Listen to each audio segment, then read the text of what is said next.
Perfecto. Bueno, ahora sí, disculpen un poquito el retraso. Muchas gracias por la invitación, gracias a Sergio Curilef, gracias a Diego González, que ha sido el organizador y mi contacto directo con esta conferencia, así que muchas gracias por la oportunidad de presentar acá, y más aún por la oportunidad de presentar no solo una, sino que dos charlas, lo cual igual es un abuso de su tiempo. Así que yo tiendo a hacer charlas bastante largas y me paso siempre el tiempo, así que me frenen nomás, pero voy a tratar de controlarme un poco más esta vez, ¿ya? Dado que se ha conversado harto no solo de la mecánica estadística, de la física estadística en sí, sino que comenzamos la conferencia con la conexión entre mecánica estadística y teoría de información, entonces más sentido tiene, yo creo, que no saltarme mucho la primera parte, que tiene que ver con el principio de máxima entropía de James y con la teoría de probabilidad bayesiana. Entonces, muchas cosas, por supuesto, tal vez ya las conocen, pero ahí voy a tratar de no acelerar demasiado y no demorarnos mucho en cosas que ya conocen. ¿Ya? Yo trabajo en la Comisión Chilena de Energía Nuclear. Este es un instituto de investigación público que lo que hace es desarrollar tareas de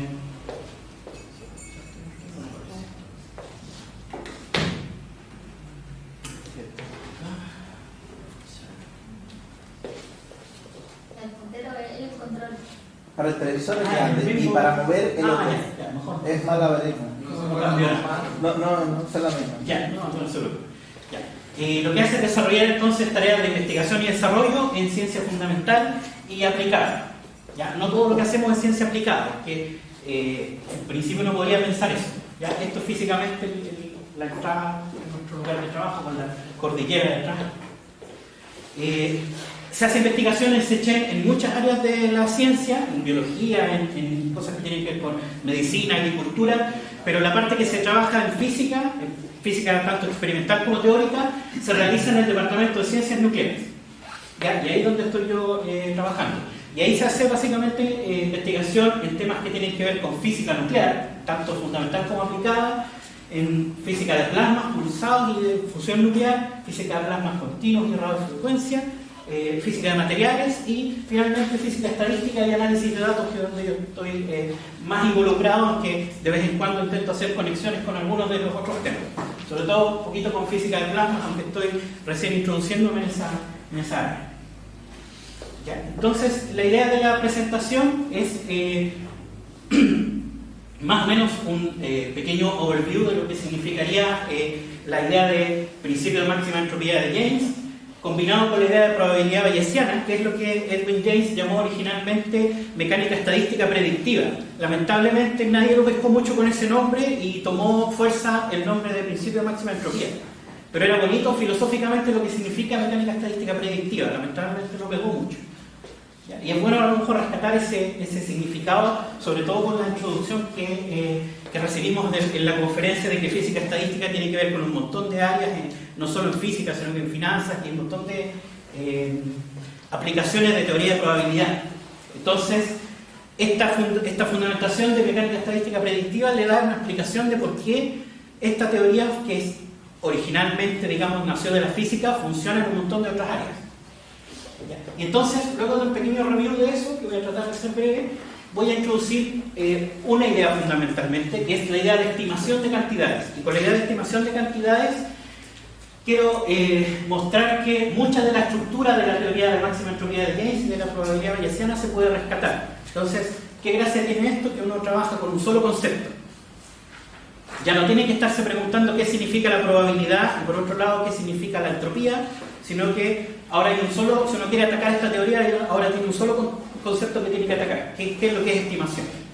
Entonces se hace más fácil pillar debilidades y a lo mejor condensarla en algo más sencillo. Entonces, el típico ejemplo de mecánica estadística es el ensamble o el conjunto canónico, que sigue esta distribución con la función partición, con estas relaciones termodinámicas. Y uno podría ir más allá y más, no solo aceptar que estas son las reglas, como en el texto ese de Feynman, que es muy aplicado, que dice que estas son las reglas y de ahí se sigue todo, y no se preocupa mucho, como en otros textos, de por qué esa es la estructura. Uno podría preguntarse de dónde viene la forma exponencial de este ensamble canónico. ¿Ya? Y entonces ahí viene la teoría de Gibbs. Después de la idea de Boltzmann de relacionar probabilidad con entropía, Gibbs fue el que formalizó en esta idea de ensamble o de conjunto, que es la mejor distribución que describe un sistema dado condiciones externas. ¿Ya? Y esa distribución tiene siempre esta forma exponencial de un parámetro por una función, un parámetro por una función, y viene de maximizar la entropía sujeto a las condiciones externas. Por ejemplo, maximizando la entropía sujeto a energía interna media fija, volumen medio fijo, número de partículas fijo, sale el ensamble que es una mezcla entre el ensamble disperso que le llaman. Es como el gran canónico y el isotérmico isobárico, tiene los dos términos. ¿Ya? Y esta es la forma entonces de la entropía de Gibbs. Si uno lo piensa en estados continuos, esta sería la forma. Entonces queda la pregunta, ¿por qué maximizar esta entropía da la respuesta correcta? ¿Qué hacemos cuando estamos maximizando la entropía? ¿Ya? Yo no podría entonces ir más allá a la teoría de información y entonces proponer el siguiente problema. Tengo información parcial respecto a un conjunto de cantidades X, sean lo que sean estas cantidades. Y yo me pregunto cuál es el modelo probabilístico, cuál es la distribución de probabilidad menos sesgada que reproduce la cantidad de información que yo tengo sobre X. Por ejemplo, tengo que el valor medio de una cantidad X es conocido, es 5. Y tengo estas tres distribuciones que tienen valor medio igual 5. ¿Cómo escojo una de las tres? Ya que las tres cumplen el mismo valor esperado. Tendría en principio que haber una mejor que otra. Entonces uno podría decir, por ejemplo, voy a buscar la más simple que me decida. Pero el hecho es que siempre va a haber un criterio. Voy a tener que tener un número, de alguna manera, y ese número, si ese número para la distribución 1 me da mayor que el número para la distribución 2, yo prefiero la distribución 1. Entonces, si existe este funcional que me permite ordenar o rankear las distribuciones, entonces me basta encontrar la función o el modelo que maximice ese valor. Encontrar el mejor, el que tiene mejor S, y en este caso mejor S significa el que tiene mayor valor. Entonces, siempre que yo escojo una distribución entre un conjunto de alternativas, voy a tener un problema de maximización de algo o minimización de algo, si lo quiero poner con un menos global. ¿Ya? Entonces, este funcional que yo estoy buscando, lo que hace es evaluar la aptitud de un modelo, qué tan apto es, dado ciertas condiciones. Entonces, si yo me preguntara cuál es el modelo más apto en general para ese espacio de variables, tal vez este punto que representa un modelo es el que tiene el máximo absoluto de esa cantidad, de ese funcional. Pero ese tal vez no cumple mis condiciones. En el ejemplo anterior podría tener promedio igual 3. Y yo estoy buscando las alternativas que tienen promedio igual 5. Entonces me tengo que mover en la región que cumple las condiciones que yo le pido, y dentro de los modelos que viven en esta región debo encontrar el que tiene mayor valor de ese. Entonces la solución va a ser maximizar este funcional sujeto a restricciones que me dejen en esa región. Y por ejemplo, el mayor valor podría ser ese punto ahí en rojo, y esa debería ser mi mejor solución. Entonces, esta estructura va a existir aunque no sepamos todavía qué cosa es ese. La pregunta ahora es entonces si existe tal funcional y si hay uno solo. Porque si existe más de uno, vuelvo a tener una regresión de nuevo a un problema de ahora cómo determino cuál es el funcional que es mejor. ¿Ya? Y esto entonces, afortunadamente existe una solución si es que uno está de acuerdo con cierto set de postulados, en una derivación en los años 80, más bien formal, que el funcional que uno debiera utilizar para encontrar el mejor modelo dado restricciones de tipo expectación igual a algo, es de esta forma, es de esta familia, que se conoce como entropía relativa de Shannon o entropía relativa de Shannon-James, distintas variaciones de ese nombre. También, si uno usa menos esta cantidad, esa se conoce como la divergencia de curva Klein. Así que es lo mismo pero con menos global. Y en ese caso uno minimiza esa divergencia. Acá maximizo esta entropía relativa. Entonces, si P asterisco es el modelo que tiene mayor entropía dado por ese funcional, y yo igual decido ocupar otro modelo, estoy incurriendo en algún problema, estoy incurriendo en algún sesgo. Porque decidí escoger un modelo que tenía menor entropía, que era peor en el ranking de los modelos. Entonces, el término siempre de la receta es siempre elige maximizar entropía. Dado lo que sea información que yo tenga, esa va a ser mi mejor solución y la entropía está dada por esto. Pero ahora no nos dice nada. ¿Qué significa el procedimiento? ¿Qué estamos maximizando? ¿Qué es lo que mide la cantidad S en un modelo? ¿Y qué función juega qué papel juega la función P sub 0 que aparecía en el denominador, logaritmo de P sobre P sub 0? ¿Ya? ¿Esta función es arbitraria o no? ¿Cumple ciertas condiciones tal vez? ¿Ya? Y entonces, si uno hace el ejercicio de tomar este funcional y decir voy a maximizarlo sin restricciones, solo con la restricción de que la distribución es normalizada, la respuesta es que el máximo ocurre en P sub 0. Así que eso me revela qué significa P sub 0. P sub 0 es el modelo menos informativo. Es como el punto inicial, el punto de partida para yo para construir modelos sobre ese, para mejorar. Cuando no tengo información, la mejor respuesta es P sub 0. Cuando tengo algo de información, la respuesta va a combinar P sub 0 con mi información y me va a dar un modelo nuevo. Pero el punto de partida es P sub 0. Y en cada espacio de variables que yo tenga, yo voy a tener que descubrir cuál es el P sub 0 en ese espacio. Y eso es necesario para poder comenzar a hacer este procedimiento y poder construir modelos. ¿Ya? Y esto, si uno lo hace en general, para una restricción o para restricciones, como ustedes probablemente conocen, da origen a esta familia exponencial de distribuciones, que son las soluciones universales de máxima entropía sujetas a restricciones de tipo promedio o expectación igualada. Y en estas soluciones los multiplicadores se obtienen a partir de este tipo de ecuaciones trascendentales, que son derivadas de la logaritmo función partición igual a las restricciones. ¿Ya? Pero si uno ve esto desde afuera, esto es justamente el método de Gibbs. Lo que hizo James fue decir, este método que descubrió Gibbs no le pertenece a la física. Esto que descubrió Gibbs es un regalo que nos dio a la ciencia en general. Es un método para crear modelos que incorporan información que no tiene que ver con física. Entonces, desde el punto de vista de James, de esta mecánica estadística predictiva, las ecuaciones para la energía interna, para la función partición, para la relación entre las dos, estas relaciones de complementariedad, etcétera, son propiedades de un procedimiento para manejar información y no son leyes físicas. Cuando yo decido aplicar esto a átomos y moléculas, lo que resultan de estas relaciones son leyes físicas, como teorema de tripartición y otros. Pero esta técnica es más grande que la física, básicamente. Ese es como el mensaje. ¿Ya? Por ejemplo, podríamos hacer esto un problema que no tiene nada que ver con física. No sé si conocen Uber o han usado Uber probablemente. Los más jóvenes seguro conocen, no necesariamente todos. Pero uno entonces tiene una aplicación donde puede pedir un servicio de transporte, un vehículo que lo lleva de punto A a punto B. Y cuando uno toma un vehículo de estos, el conductor que lo va a tomar a uno le aparece con un puntaje. Entonces yo puedo decir, este señor tiene muy buena trayectoria y siempre lo han calificado muy bien. Tiene, por ejemplo, un puntaje 5 siempre. O tiene mala trayectoria, tiene 4.2. Yo no puedo dudar si tomarlo o no, a lo mejor lo rechazo porque lo han calificado mal.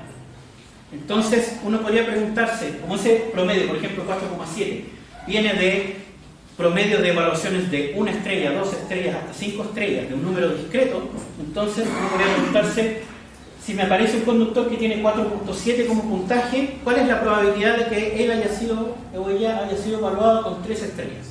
Yo podría decir, si tiene suficiente probabilidad de tener 3 estrellas, es malo para mi criterio y no lo voy a tomar, lo voy a cancelar. Entonces, si tengo ese promedio, digo la expectación de la cantidad n, que es el puntaje por cada una de las evaluaciones, esa expectación es igual a 4,7 y por lo tanto la probabilidad de haber obtenido n igual 1, n igual 2 hasta n igual 5 la construyo con el método de máxima entropía de James. Y me aparece entonces un multiplicador de Lagrange que tiene que ver con esta restricción. Tengo una función partición, que es esta suma, que se puede calcular como una suma polinomio de grado 5. Y tengo esta ecuación. Y esta ecuación se puede resolver, si no analíticamente, se puede resolver numéricamente, que da un valor de lambda. ¿Ya? Y entonces, si yo le paso estas ecuaciones a un físico y no le digo qué cosa es n ni lambda y no le digo que estoy hablando de Uber, pero ese físico sabe de mecánica cuántica y de mecánica estadística cuántica, él va a decir, bueno, usted está analizando un modelo de un sistema cuántico de 5 niveles y más encima en ese caso usted tiene temperatura negativa porque la matemática se ve igual. Y después le cuento y lo sorprendo y le digo que en realidad estaba analizando el caso de Uber. ¿Ya? Y ahí a lo mejor es una buena estrategia para explicarle qué era la mecánica estadística de James, ¿ya? Que es más grande que la física. ¿Ya? Si uno calcula entonces esas probabilidades con ese valor de lambda, me da que 3 estrellas tiene 4% de probabilidad. Y la distribución de las probabilidades de tener 1 estrella, 2 estrellas, hasta 5 es así. Es exponencial pero creciente porque lambda es negativa.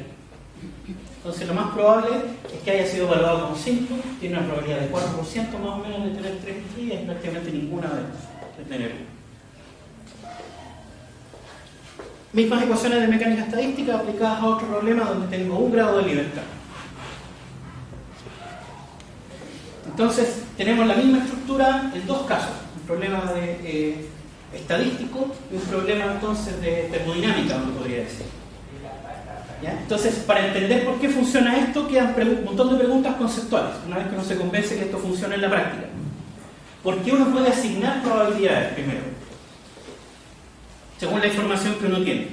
No se supone que las probabilidades son alguna propiedad física de la naturaleza, las probabilidades existen en la naturaleza, y yo tengo que descubrir cuáles son las probabilidades de mi fenómeno. ¿Por qué tengo el derecho de asignarlas como yo quiera? En el fondo, ¿por qué dependen de la información que yo tengo? Entonces, en esta visión de mecánica estadística predictiva de James, es necesario tener una visión de probabilidad que es, uno podría decir, subjetiva, aunque en realidad no es tan subjetiva, pero que es objetiva basada en información. No es una propiedad física de la naturaleza, sino que es una propiedad, es un método matemático que yo ocupo para calcular predicciones y que depende de la información que yo tengo. Entonces, en esa visión, probabilidad refleja desconocimiento de las propiedades o de los estados de mi sistema. Pero no puedo tener uno sin la otra, no puedo tener la mecánica estadística de James sin tener esta visión de probabilidades. Hay un poco un conflicto ahí conceptual. Lo que nos lleva entonces a la idea de probabilidad bayesiana, que van juntas como concepto. Es difícil mantener una sin sostener la otra. ¿Ya? La idea de, no sé qué tan familiarizados están con la idea de probabilidad bayesiana. Algunos conocen perfectamente, otros conocen nada, otros conocen el medio. ¿Ya? La idea de probabilidad bayesiana es que la probabilidad es una interpretación de la probabilidad. Y lo que nos dice es que la probabilidad es una extensión de la lógica. Entonces, cuando uno tiene la lógica de Aristóteles con verdadero y falso y con A implica B y las tablas de verdad, uno cambia verdadero y falso por un continuo entre verdadero y falso. Entonces, por ejemplo, tengo estas 3 proposiciones. Llovió en Santiago Centro, un poco centrista en Santiago, pero discúlpenme. Llovió en Santiago Centro el 23 de julio de 2010. Tengo esta otra proposición, 345 elevado al cubo es este número. Y una tercera proposición, ocurrirá un terremoto con magnitud mayor que 7 en algún lugar en 2020. Entonces yo podría preguntarles, ¿cuánto creen en esta proposición A, o B, o C? ¿Creen que es cierta o falsa? ¿Están seguros de su respuesta, que es falsa o es verdadera? La primera es la C, creo que con verdadera. Ya, perfecto.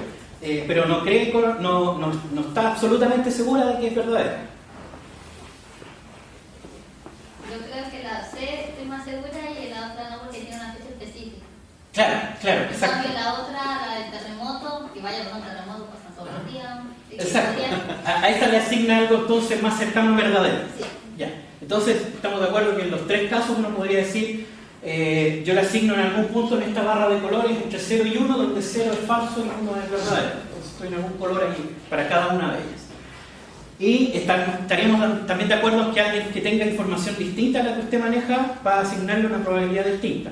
Porque para alguno de la audiencia o para mí, ese día en ese lugar puede haber tenido algún significado especial. Pasó algo inolvidable y nunca voy a olvidar que llovió o no llovió.